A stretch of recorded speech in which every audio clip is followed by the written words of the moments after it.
you know, Wu-Tang is definitely always going to be one of my favorite groups of all time. Just a favorite collaboration of rappers with all different styles. I mean, it wasn't, haven't seen it done that well with any other group in a period ever. I mean, let's just be honest.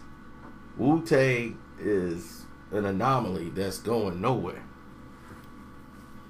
What makes it so great was that the people that were surrounded by Wu-Tang didn't know exactly what they were to the mass. And it's kind of hard when you come from the streets where nobody cares who you are.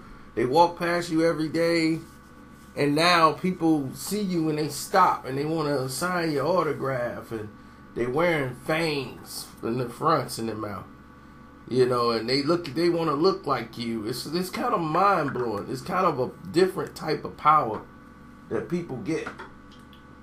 They feel an entitlement. They feel, yeah, it's about me. So their attitudes change. And when their attitudes change, they become more, get away from me. It's all me. Me, me, me. So when you see this attitude form within people, you either are turned off by it or you umbrella, you know, and what they call embellish it. Now with the situation where Wu-Tang had its run and the younger generation now are coming up, music's changed. There's a lot of different sounding rap taking place. And one of the top selling artists at the time, and probably still is today, is Drake. And Drake comes out with a song called Wu-Tang Forever. And it's like a tribute song basically to Wu-Tang, because he grew up listening to that CD. He loved it. And that was his era. You know, the first Wu-Tang album wasn't really his era. He was too young. But Wu-Tang Forever, that was his era. You know, so he wanted to reach out to them. Well, first they needed to clear the sample, and they was having trouble doing that. So they called the RZA, and he basically did it for free. You know, and cleared samples for him and everything. And RZA was all for doing this remix with the actual Wu-Tang for the Wu-Tang Forever song. And this is where the disconnect comes in at. And when you're dealing with so many personalities in Wu-Tang, there are issues that take place which don't coincide with everything everyone else is thinking.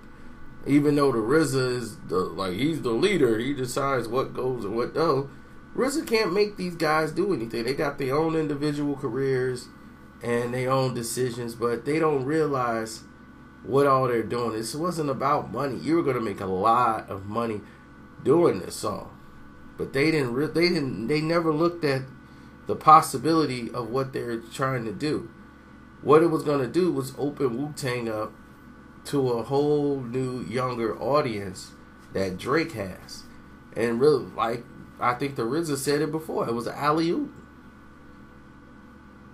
But members of the group decided to come out and bash the song. Yeah, man, we thought the song sucked. Yeah, the song. Why would you bash the song? And the RZA was trying to tell them that it doesn't make sense to bash the song that's meant to honor you and represent, like, really reintroducing you to the younger audience. And that's how you stay relevant. This is how you stay around. This is how you're known from generation to generation.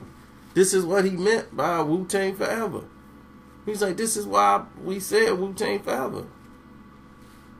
Because even when we're gone,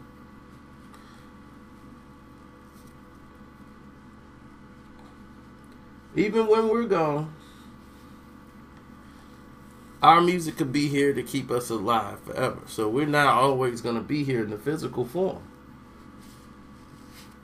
But this is how we stay relevant. This is how you stay around.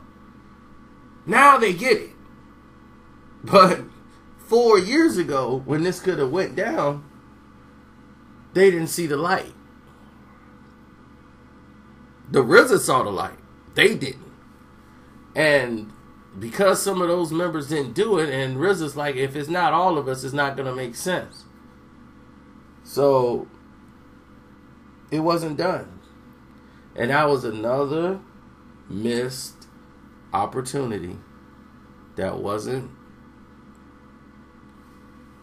capitalized on, that Wu-Tang made, you know. And for Drake, it doesn't hurt Drake one bit. Drake was disappointed the record couldn't come off. He was disappointed that some people in the group felt that way about the record, that he put himself out there like that, and the group didn't even, you know, embrace it the way they did, that they would go to social media, do interviews to basically bash the song. So, you know, that kind of killed the disconnect, you know, with they was like, all right, we just gonna turn and go this direction now. All right, we're not gonna put no more energy towards the song. And that's what happened. And they missed a boat that went by. And it wasn't about money. Wu-Tang gonna make songs. They're gonna make money. But you're going to make your money with these older guys. The guys that have been knowing about Wu. What about the younger guys who don't? You're leaving them in the dust. You see, now they reaching out to the people, the younger guys, the younger MCs. They're reaching out to them now. Yo, you know what I'm saying, son? Yeah, you know, I'm going to give you some bars. Get on this mixtape I got coming out. But when you have somebody who's at the pinnacle reaching out, because he was legitimately a fan. He wasn't somebody faking to be a fan. He was a real fan. Just missed your boat. That's what pride does, ladies and gentlemen. I'm out.